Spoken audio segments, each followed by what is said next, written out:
الكاظمين الغيظ والعافين عن الناس صدق الله مولانا العلي العظيم وبلغنا رسوله النبي الكريم ونحن على ذلك لمن الشاهدين والشاكرين والحمد لله رب العالمين. إن الله وملائكته يصلون على النبي يا أيها الذين آمنوا صلوا عليه وسلموا تسليما. اللهم صل على سيدنا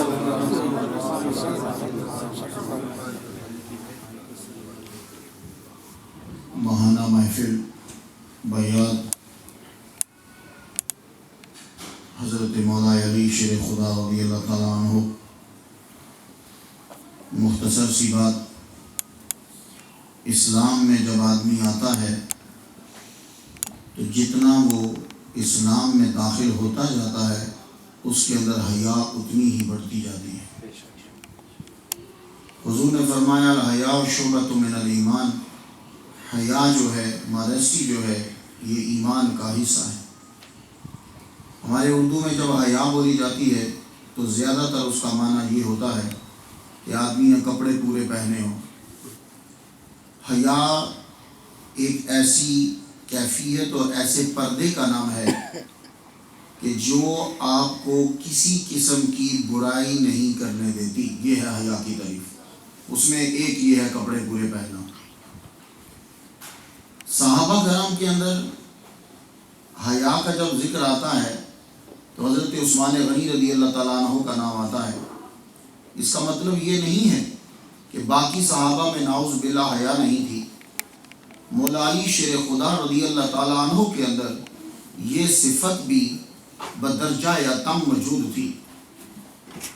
مولا علی شیر خدا کو اللہ تعالیٰ نے جو اوصاف دیے ان میں ایک یہ وصف بھی دیا، صفت بھی دی حیا کی. ایک مرتبہ طلحہ بن ابی طلحہ نے للکارا مسلمانوں کو، اور مسلمانوں تمہارا یہ عقیدہ ہے کہ ہماری تلوار تمہیں جنت میں پہنچا دیتی ہے اور تمہاری تلوار ہمیں دوزخ میں پہنچا دیتی ہے، تو جب ہم کاٹ لگاتے ہیں تو تم جنت میں جاتے ہو، اور میرے برابر میں کوئی آئے. مولا علی شیر خدا رضی اللہ تعالیٰ عنہ اس کے برابر میں پہنچتے ہیں. جب برابر میں پہنچے تو آپ نے اتنی تیزی سے وار کیا کہ اس کا پاؤں کاٹ دیا. پاؤں جب اس کا کٹا، اب اسے معلوم ہوا کہ میں گیا، تو کہنے لگا اے علی، میں تجھے تیرا خدا یاد دلاتا ہوں اور رشتے کا واسطہ دیتا ہوں. مولا علی شیر خدا کو حیا آئی، آپ نے چھوڑ دی. ساتھ والے نے پوچھا اے علی اسے کیوں چھوڑا، اس کی گردن اڑا دیتے. کہا اس نے ہمیں ہمارے خدا کا واسطہ دیا ہے، مجھے حیا آئی کہ میں اسے ماروں، لیکن یہ بچے گا نہیں. مولا علی تھوڑی دیر پیچھے ہوئے، وہ شخص اسی زخم سے مر گیا. یہ حیا کا وصف صحابہ کرام میں یہ جو لڑائیاں ہوئی ہیں یہ اجتہادی خطا ہے. اجتہادی خطا کو سمپل لفظ میں یوں ایکسپلین کر سکتا ہوں کہ ایک آدمی ایک سچی دلیل لیتا ہے لیکن اس کی نظر تمام دلائل پر نہیں ہوتی اور اسی ایک دلیل کے اوپر جم جاتا ہے، تو چونکہ دوسرا پہلو اس کی نظر سے پوشیدہ ہے اس لیے وہ نتیجہ کامل حاصل نہیں کر پاتا. یہی صحابہ کرام کے جھگڑوں میں ہو رہا ہے. امیر معاویہ اور مولا علی کی جو جنگ تھی، ایک دن مولا علی جلال میں آ گئے اور سیدھا اس کے دروازے پہ پہنچ گئے. جا کے امیر معاویہ سے کہنے لگے تو باہر نکل، میں تیرے ساتھ لڑتا ہوں، فیصلہ بھی کر لیتے ہیں، بندے کیوں مروا رہے ہو. امیر معاویہ باہر نہیں نکلے. عمر بن عاص نے کہا کہ باہر نکل، جب علی تجھے باہر للکار رہا ہے کیوں بندے مروا رہے ہو، آپس میں فیصلہ کرو، جو مر گیا گیا. تو امیر معاویہ کے یہ الفاظ تھے تو یہ چاہتا ہے کہ میں مارا جاؤں، دنیا میں کوئی ایسا شخص نہیں ہے جو لڑائی میں علی کا مقابلہ کر سکے. انہوں نے کہا اچھا پھر تو نہیں جاتا تو پھر مجھے تو جانا کیونکہ یہ نائب صدر ہیں، یہ ان کے باعث ہیں. اب جب یہ آئے لڑائی شروع ہوئی. اب لڑائی جب حضرت علی رضی اللہ تعالیٰ عنہ سے ہو رہی ہے تو حضرت علی نے اتنے زور کا وار کیا کہ وہ نیچے گرے تو ان کا یہ جو تہمت تھا یہ کھل گیا. تہمت جب کھلا، ٹانگیں ننگی ہوئی، مولا علی نے ایک دم سے اپنی آنکھوں کے اوپر یوں ہاتھ رکھا اور چھوڑ کے واپس آ گئے. یہ حیا تھی کہ حیا آڑے آئی اور مولا علی اگر اس وقت گردن اڑا دیتے آج نقشہ پوری تاریخ کا اور ہو چکا ہوتا، پورے شام پہ قبضہ ہو جاتا. صرف ایک حیا نے علی کو تلوار نہیں اٹھانے دی، ورنہ وہ بندہ اس وقت امیر معاویہ ان کے بغیر کچھ نہیں تھے۔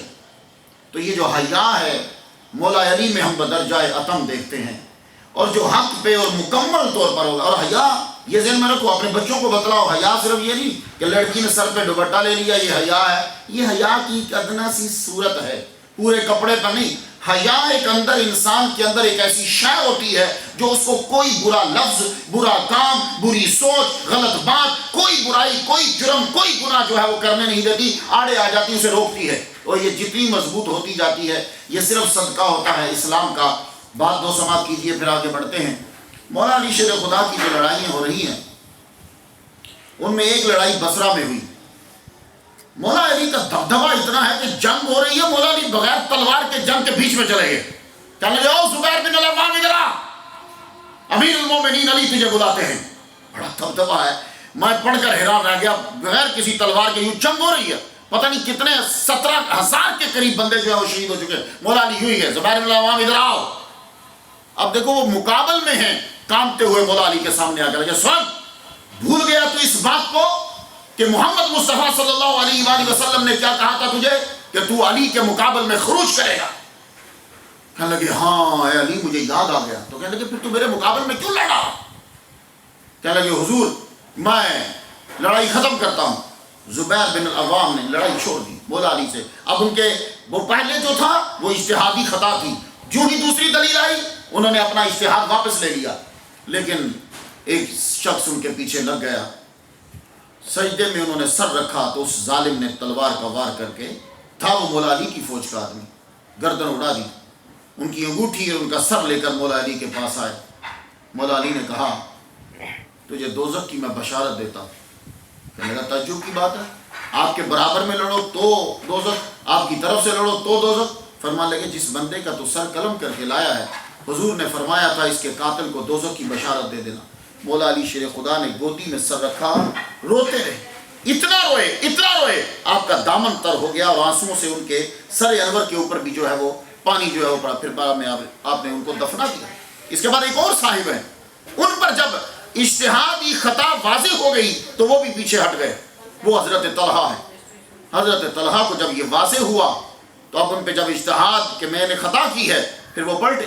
یہ اجتہادی خطائیں ہوتی رہتی، لیکن اس کو اس چیز کا بھی ثواب ملتا ہے۔ جیسے ایک مرتبہ امام اعظم نے فتویٰ دیا کہ فارسی کے اندر نماز پڑھنا جائز ہے، یہ امام اعظم کا فتویٰ ہے، لیکن بعد میں ان پر یہ واضح ہوا کہ یہ میری اجتہادی خطا ہے، فتویٰ آپ نے واپس لیا کہ جو مرضی عبادت چاہو جس زبان میں کر سکتے ہو، لیکن نماز اسی زبان میں پڑھو گے جس زبان میں محمد مصطفیٰ نے ادا کی ہے۔ تو یہ چیزیں سمجھنے کی ضرورت ہے۔ اصل میں ہوتا کیا ہے، بندہ سنتا کچھ نہیں، سمجھتا کچھ نہیں، بس یک طرفہ اس نے ایک چیز سنی، فیصلہ صادر کر دیا۔